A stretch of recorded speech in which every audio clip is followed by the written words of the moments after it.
show that there is a quorum of board members present with no one absent. Furthermore, let the record show that this meeting has been duly posted in accordance with the Texas Open Meetings Act, Texas Government Code, Chapter 551.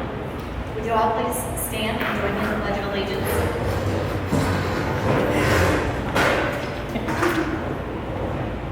Allegiance to the flag of the United States of America, to the republic which stands, one nation under God, indivisible, with liberty and justice for all. Thank you.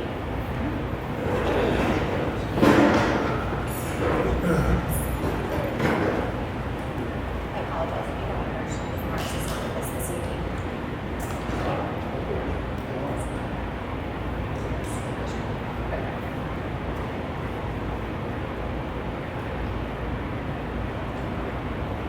Public comments, there are none at this time, so we move to item number 4, superintendent report, beginning with 4A, monthly financials, Ms. Boyd, the 4 years, and you may need to turn that on, Mr. The microphone. I'm not turning the camera on. Oh, it's already on. You're good. Okay.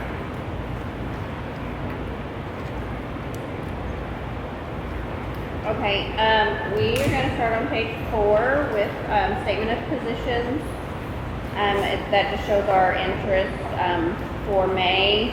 I am going to make a note. It's going to be on next month, but I guess there was a deposit that came in at the beginning of this month for $160,000 in our 2022 bond account, and it's for back interest. I guess from the bank. I emailed them to verify that because I didn't know where. I'll take $160,000, but so that'll be a little extra boost too that we'll have, plus our regular interest for the next month on that account. That account is slowly dwindling down. They did contact me yesterday and asked if we'd be interested in moving any of the 2023 bond funds that we still have in Techstar over, which right now they're giving us a little better interest rate than what Techstar is. And so I emailed her back and told her what we had in there, and I'm just waiting to hear back from them, and then I'll move over what they are willing to give us to pledge at that same 5.42%. So, because right now Techstar is only 5.31. On all the Techstars. Right now it's just on those bond funds. Like the 2022 bond in Techstar is all gone, Right. but we have that 25 million sitting for 2023. So I told her what we had available to move, and so she'll let me know what they can pledge and actually and what they'd like for us to move over. And then eventually, I'm sure they'll take all of it as that, because we're about to start spending that down also, because we are almost to the end of the 2022 bond. After I just got our new pay things in for this month, so we'll be pretty close to being done with that. On page 5 is the budget summary.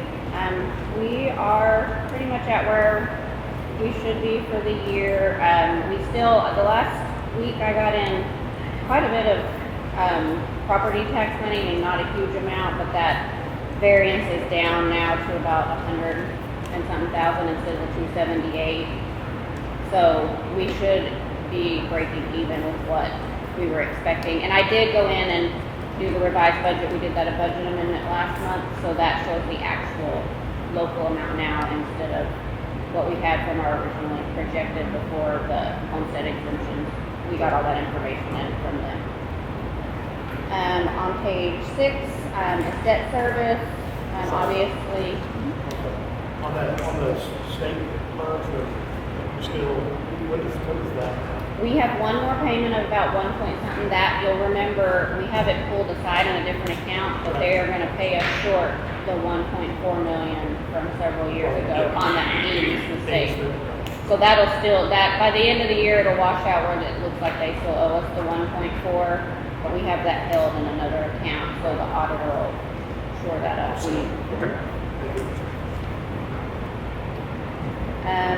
On debt service, it's still pretty much where it was last month. We'll make that last payment in August for the year on the bond payments for this current year. So we will be at that will be at the excess of that 722, which we have the 2.2 in fund balance for that, which is what we were anticipating. Food service, she's still at a good place. She did do an RFP. I think the information was in the board packet, so she can spend down that little bit amount that she had left that she needed to get spent down for the state, and then she should be in a good position. I did send out letters last 2 weeks ago where we had some kids still owing for food service to kind of maybe get some of that collected. So, because if that's not collected by the end of the year, we have to pay that back food service out of 199. So it does look a lot better this year than it has in the past years, but it was still about $1,000. So, 1,000? yeah, for like across the whole district, yeah. So, but there have been some people paying, so we'll get that taken care of. And then property tax collections, we kind of went over that. We're at about 97% on current, and then we'll have prior and our penalties and interest still rolling in for the rest of the summer. And I think that is all I have for the month. Yep, that's it.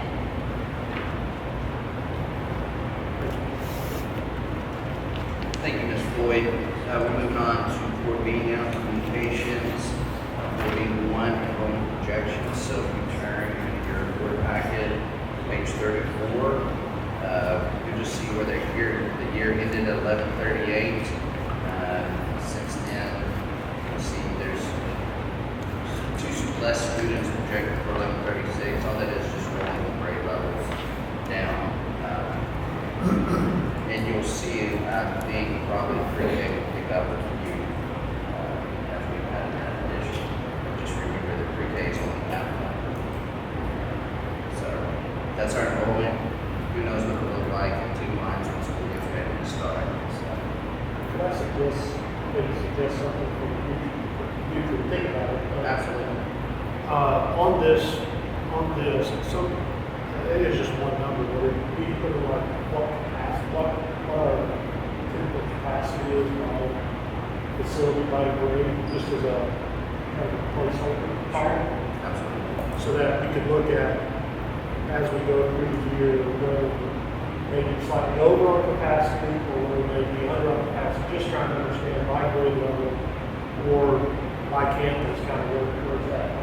I know we had we're not looking for like max capacity, we're just saying what according to our ratios and what facilities will handle, we have a benchmark on that. I don't know the board to find that useful, but it would for me when we're looking at, whether it's funding or whether it's just understanding space concerns. Sure. Because, we kind of focus on, I know what this is intended, this is intended for understanding funding, but it also, I think it can use dual purpose for what we did with that. I probably should have said something for mine, or just. No problem. We'll make sure we get that on there. Okay. Absolutely. With that, we have construction update. Mr. Joe Veterans. Thank you. I believe all y'all had an opportunity to walk Tuesday at the elementary school, so that's progressing. Y'all laid eyes on it. Just a little follow-up from Tuesday.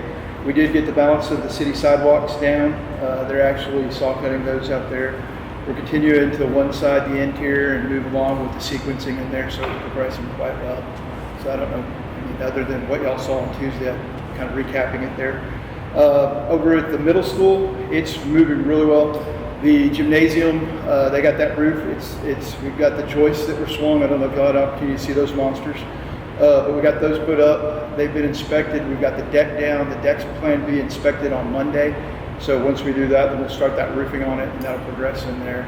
The interior work has begun, so the electricians have started some of their roughing in there. The masons have also started on the south end of that gymnasium, so you see that CMU block going up there. In the cafeteria, we've got the interior demolition taken care of. The floor's all up.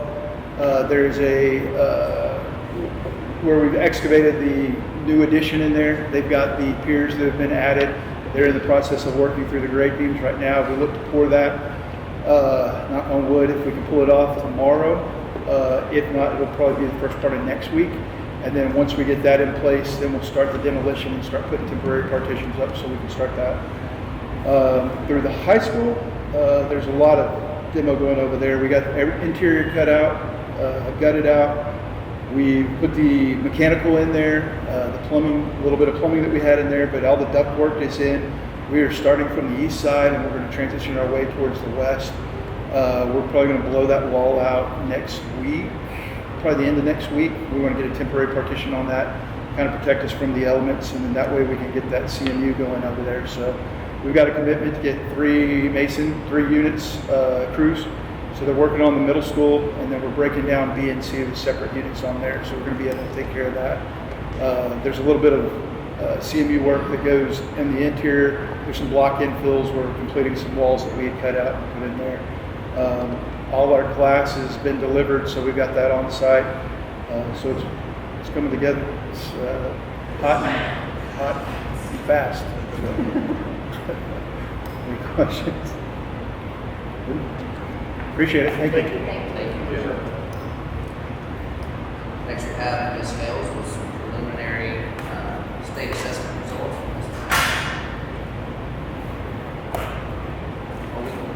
Either way. Either way. Go ahead. He wasn't on there, so. Thank you, Joe. All right, well, having a little technical difficulty, so I'm not going to stand back there. You have most of this in your workbook, except for the last few slides that TEA put out, and so we'll kind of talk about those at the end. I have sent those to Mr. Martindale so that he has a copy of those. But we're just going to I'm not going to read them for you guys word for word. These are the preliminary performance scores that came in for all of our different areas.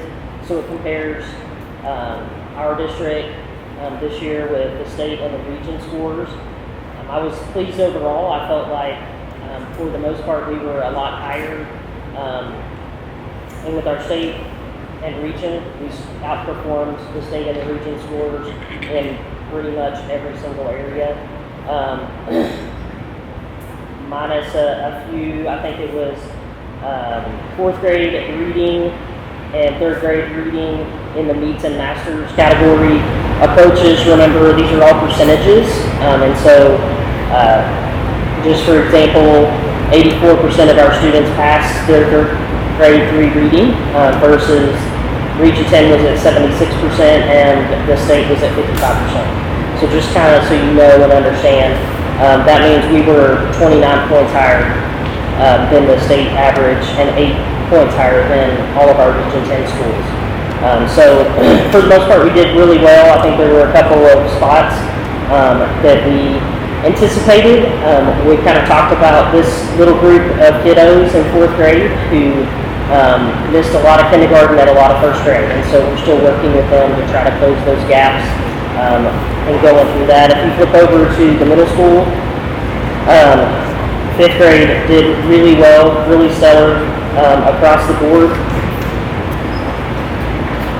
as well as 6th and 7th grade. Ms. Hales, Yeah. I apologize for interrupting. For some reason, in the board's binders, 6th grade reading and math, the gunner scores got cut off. They did, okay. All right, well, let's flip back and I will tell you what those are and we'll make sure that they don't get cut off. Starting with 6th grade reading. Starting with 6th grade reading, 87% versus 75% at both the state and the region level. At the meets, it was 66%, which was higher than the region and the state at 57 and 55.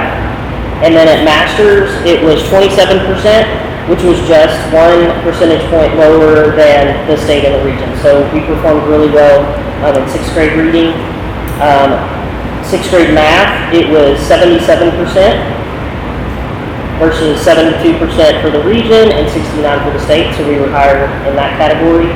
50% for meets, 41% for region and 37% for state, and then 6% in the masters area with 16 and 13. So we were a little lower in those areas. We're we're really working hard. We've done some training this summer with teachers, and we're going to continue to do that to help them learn how to pull different reports and target specific areas using our map assessments that we utilize. And so we've already had 2 sessions of that. We've had some others that have reached out. They weren't able to come, that want to sit down and do that. And so the goal of that would be to target specific instruction, so it will tell each teacher on a particular student which TEKs that they need to work on, not only in that grade level, but it will break the map scores, break it down. So if they're missing a gap from like a 2nd grade TEK, it will let the teachers know, hey, they need to go back and work on that as well. So we're helping them try to get, and that's going to help us to be able to take those kiddos that are at the meets level and the master's level to grow as well. Because our goal isn't just to pass, it's for everybody to show growth. And so a combination of STAR as well as MAP, and what we've noticed, having done MAP now for about 1.5 years, it's very accurate. So when they take that MAP test, it gives a projection of how they're predicted to do on the STAR test. And it is accurate within, I would say, 1/10% accuracy. So it's pretty accurate, and it's just a matter of digging down and trying to do that, and then put some software. We're trying to put some software in front of our kindergarten and 2nd grade. 3rd and 4th has been using IXL, 5th through 8th has been using IXL that talks to MAP. We're trying to find a program that's going to work for K2 as well. And so our goal is to continue to try to give them some resources to help grow that. Was that the only one that was cut off? I'm sorry, Grade no, 8th grade reading and math did the same thing for some reason. Okay. All right, so you guys are good on 7th grade. Any questions on that? 8th grade was at 87% versus 80 and 78. Meets was at 58%, and Masters was at 24%.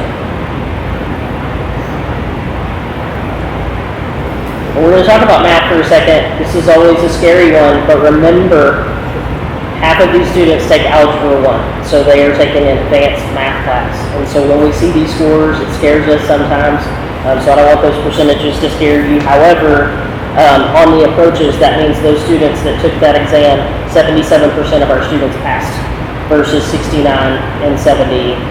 It was the other areas that were considerably lower. The meets at 18% and the masters at 0%.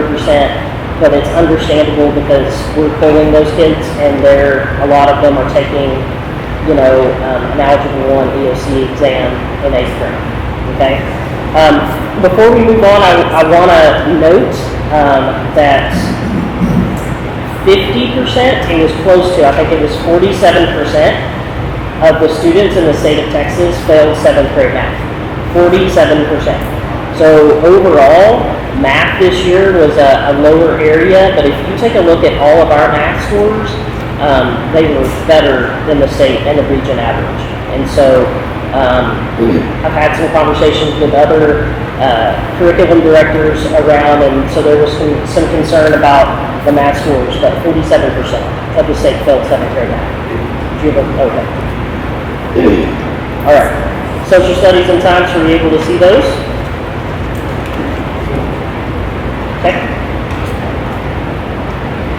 So I wasn't going to read them all. I think you guys can read it. Are there any specific questions that you have about a particular area before I move on to the high school?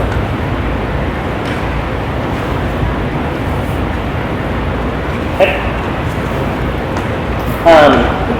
So English 1, really proud of English 1. We actually had a conversation with our English 1 teacher, but 88% of her students passed their EOC exam. And so that is not only, and the thing to keep in mind about all EOC exams, that's not even the percentage of students that took English 1 this year. This is the percentage of students who are first-time testers, or second, third, just depends. So that percentage is based on all students who took the English 1 exam. I believe if you just pulled out hers, it was somewhere, you got the number, so I'm not going to steal his thunder. I'm gonna let him tell you. So we got these first, and I was super excited and told Mr. Barton and Mr. Bartondale these are really good. We did really well, I think, at the high school level. And so 88% of our kiddos passed their English 1, which is not an easy exam at all to take. And then English 2 was at 86%. So just phenomenal. Algebra 1, same thing.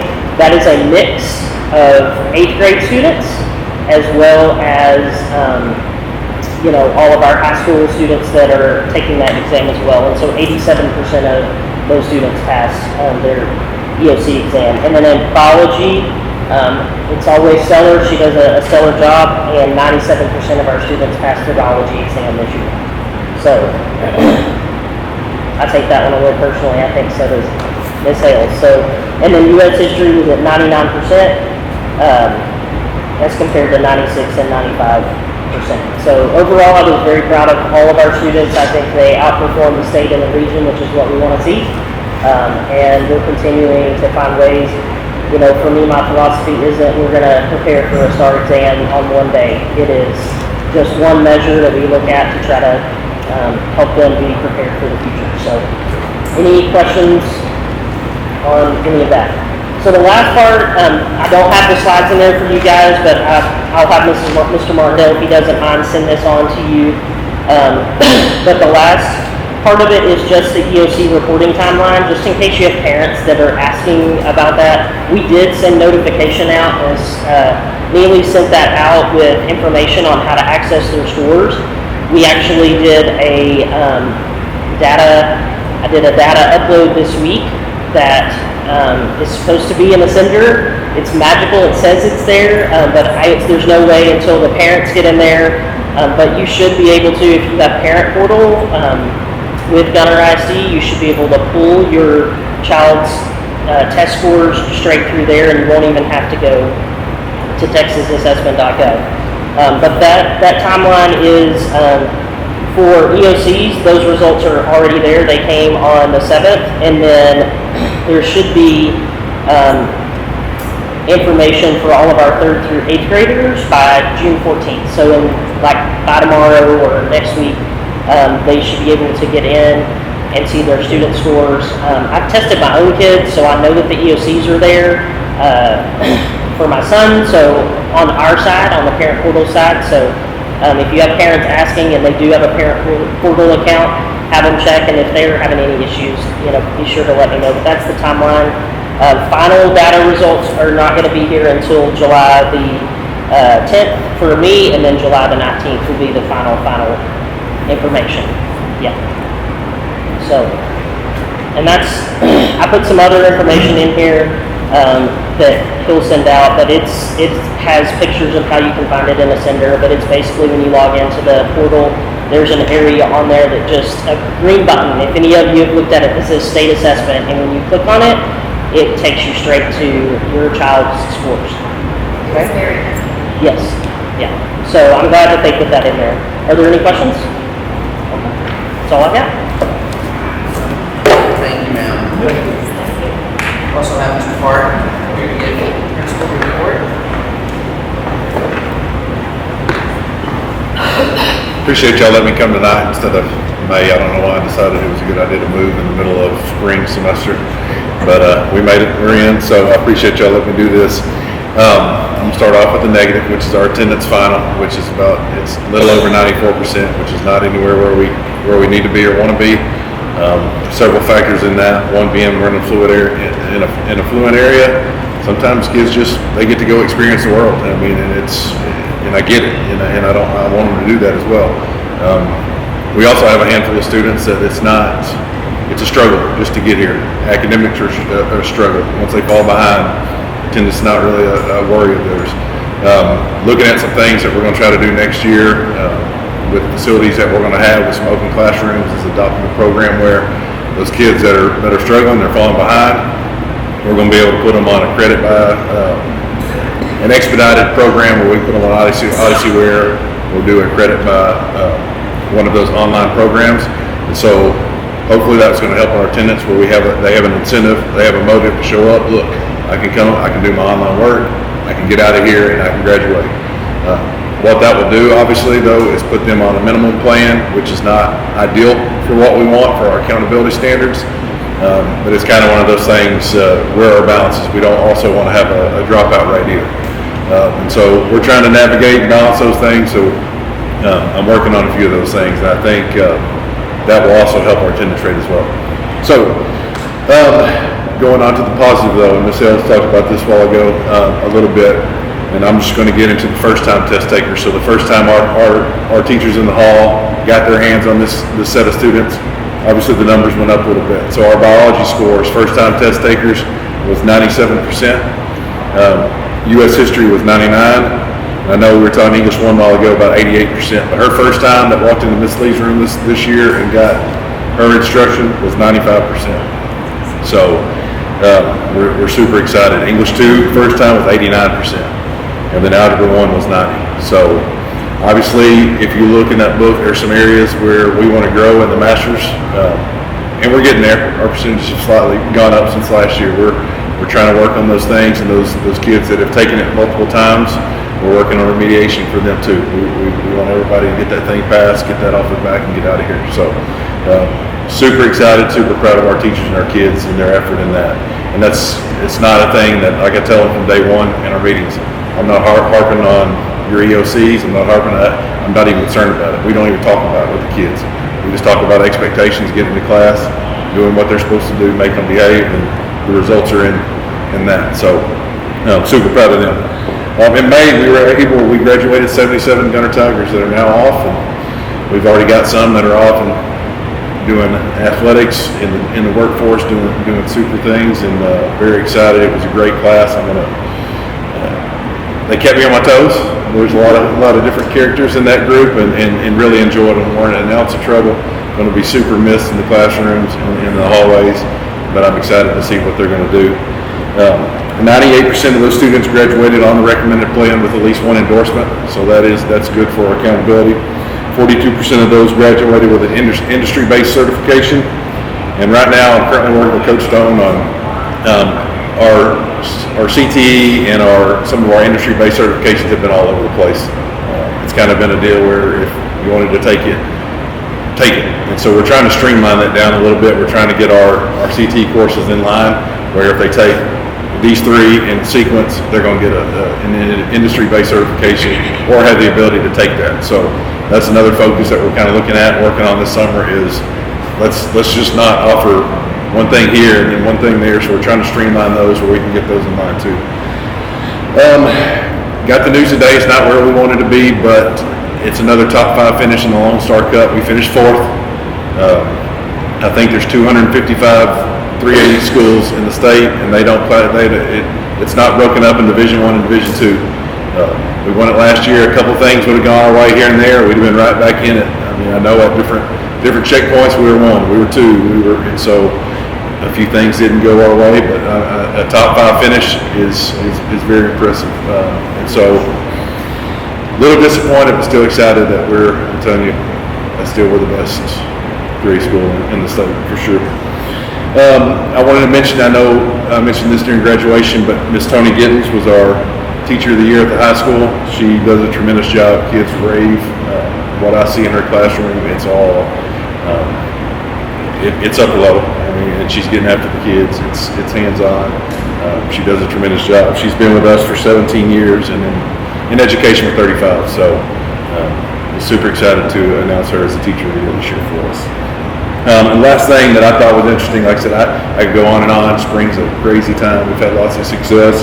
But one thing I want to point out, our art students, if you'll go over to the playground that's over here, our art students were able to join up with the city. And so our art students came up there and gave the playground a facelift. They were able to paint some different things on that. So our kids really enjoyed it. Ms. Harden really enjoyed it. I think it was a good thing for our community and the city. So, all right. Thank y'all. Thank you. Board members, next item to review is TASB policy update 123. So you'll see in your binder pages 46 through 52 just summarize that update, and but it summarizes pages 53 through Again, this is just bringing it to your attention. This will be our first reading.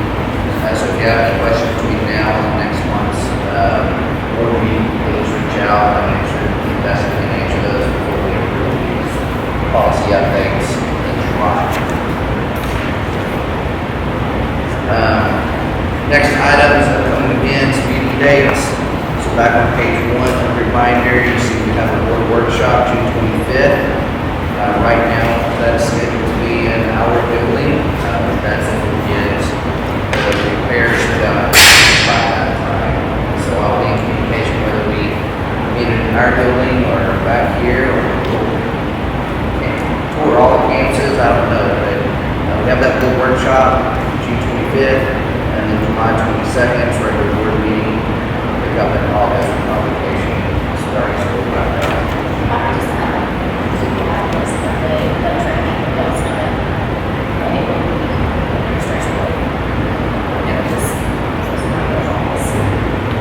What was that? Yeah, no, Thank you, I'm sorry, that's on.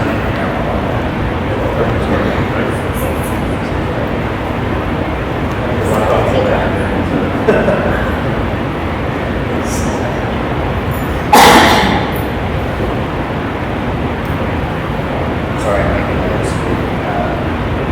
That's what's being said.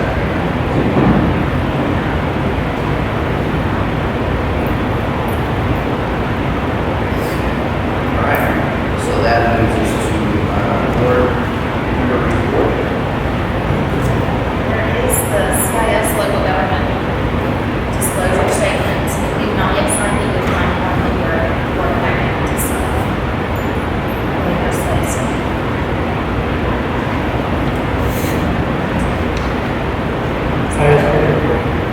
update. So the plant's getting that 2 weeks ago. And really the focus was on the planning budget workshop, setting the budget. Just Martindale walked the committee members through different options for the planning grant, what was there as well. Talked to them. We also talked about and just give a sense of the various different options for the boards that understand where they're understanding the adjustments coming from the state in terms of on the revenue side, and then also what options are going to be to alleviate some of the cost increases. We're all seeing the biggest of those changes on the cost side is really the maintenance contract for facilities, and the shared service. So that's the bulk of the cost increases there. The rest of it, the negative impact was really around the $1 million reduction of revenues from the state, offset around $360,000 additional revenue. So from that, $600,000. Talk through that. Everybody was very comfortable with that. Talk through the salary schedule. Again, just let us say committee members on that, and then spend the rest of the time just talking about the upcoming session that we had on school finance that happened last night. I was happy to see many of almost the entire board there, and several of the other people from the committee and citizens. So it was a good session. We talked about that. Just that was coming up. And then what else? I think the only other thing we talked about was talk a little bit about the our finance and looking forward. Put the feelers out because of we're interested in, again, to the finance committee folks. We've got a couple of prior CFOs on that committee, and getting their interest or their input on who they know in the biz that could be interesting. So I think we've got outside of finance committee, I think there's, the sessions, the interviews of that will be next week. So maybe, We have, today, as of today, we had 8 applicants for that position. So I've scheduled all 8 of them to interview. Those interviews will take place Tuesday and Thursday afternoon next week. So we're going to be moving on that. Unfortunately, so, yes, sir. That takes us to item 6, consent agenda.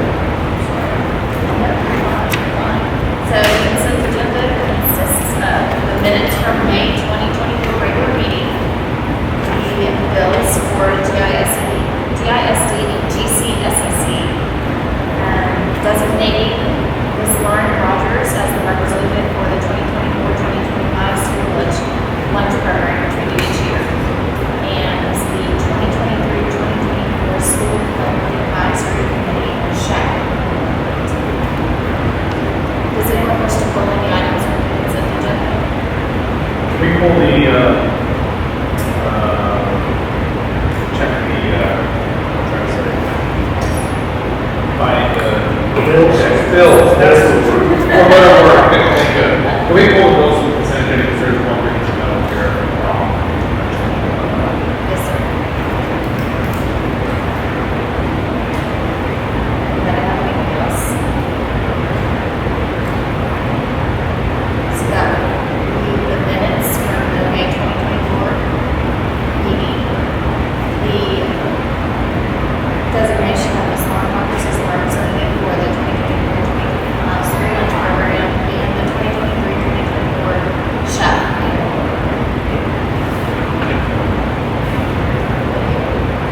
Danny's going to draw. Second. Any further discussion?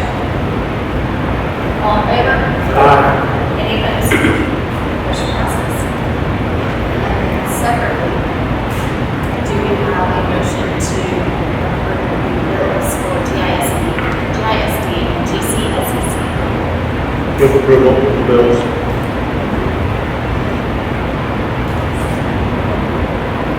Any discussion? All in favor? Mr. Stevenson, any opposed? Motion carries.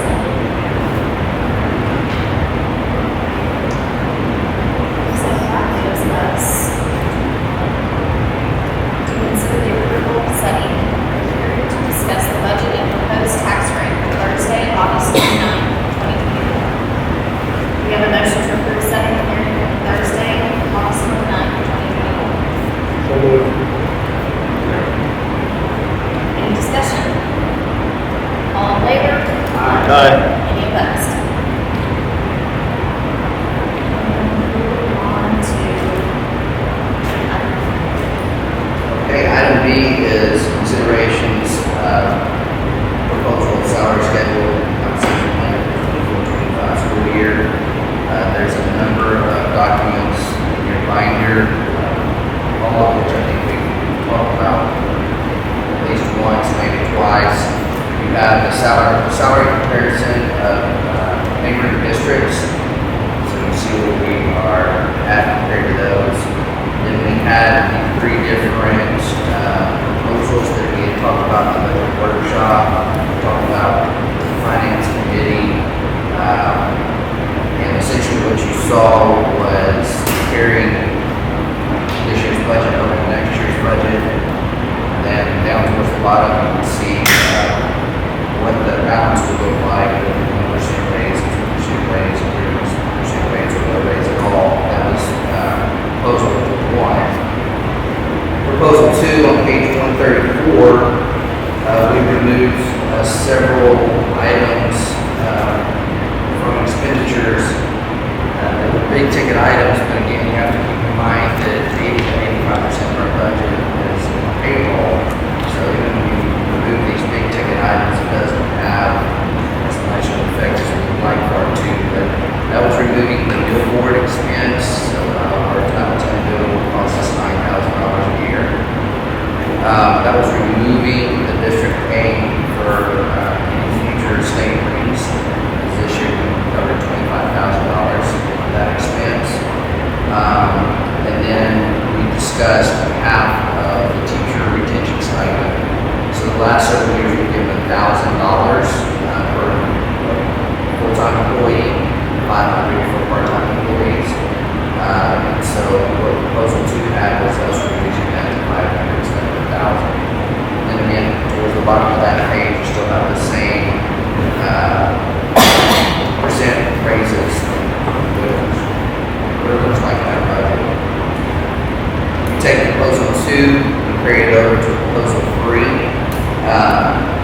that's the budget we need to be working from, is proposal 3. And you can see what those percentage raises look like there. Another one of those items, we had talked about this in our budget workshop, I think we even talked about it in a previous board meeting, was employee benefits. So we had discovered this year that we need to increase what we pay towards employee benefits just to stay compliant with federal regulations. So we're looking at increases. One of our conversations, we've gone all the way up to $500, and I think proposal, maybe all 3 proposals, have that increase going from 250 to 400. From 300 to 400. I'm sorry, from 300 to 400. And the majority of our employees' insurance is going up about $50. There's some that's going up 100, but the vast majority of what everybody thinks is about $50. So I know I had at least one conversation that was talking about not increasing employee benefits, just what we had to in order to be compliant and giving a percent raise. The only issue with that is the cost of healthcare going up. Those employees will receive that percentage raise, so that's why I wanted to make sure we address employee benefits on top of the possibility of 100% raise. And you can see we've talked about these numbers, we've published these numbers, and I would leave it up for discussion. I will give you my recommendation, but obviously I would do this with the pleases. Like I said, I would recommend this working on proposal number 3, where we're trying to eliminate a little bit from every program, raising employee benefits to 400, so that we cover ourselves in the compliance world, but also make sure 2% raise we give is not lost to health insurance increases. And I would recommend looking at a 1 or 2% raise as our employees begin to grow inflation. You can see it's about $90,000 per percent, I think, if I'm mistaken there, this employee. About a $90,000 increase for each percent. So if we're looking about 1%, we're talking right around $90,000 for 2%, so $180,000 cost for the district. $180,000 for a $14 million budget in the district. Now I will be quiet and let you guys share your thoughts. Practically speaking, cutting 10% of everyone is like a Sorry, should I? Yeah, we're gonna have to do Mike over there. Yeah. Is that better? Thank you. Yes.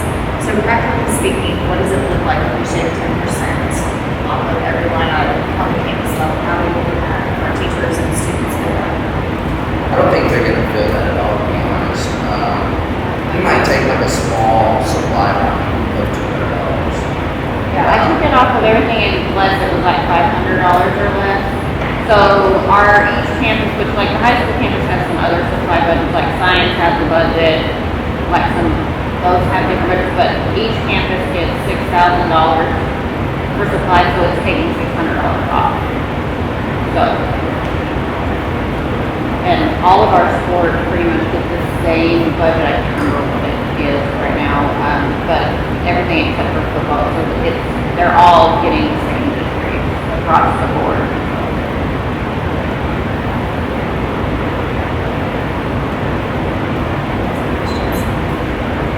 Just to be, make sure I understood you, 10% off all the campus budget. That also includes removing rings and billboard. Yes, sir. So we still have those 3 big ticket items completely removed, Thank you. and then we're taking 10%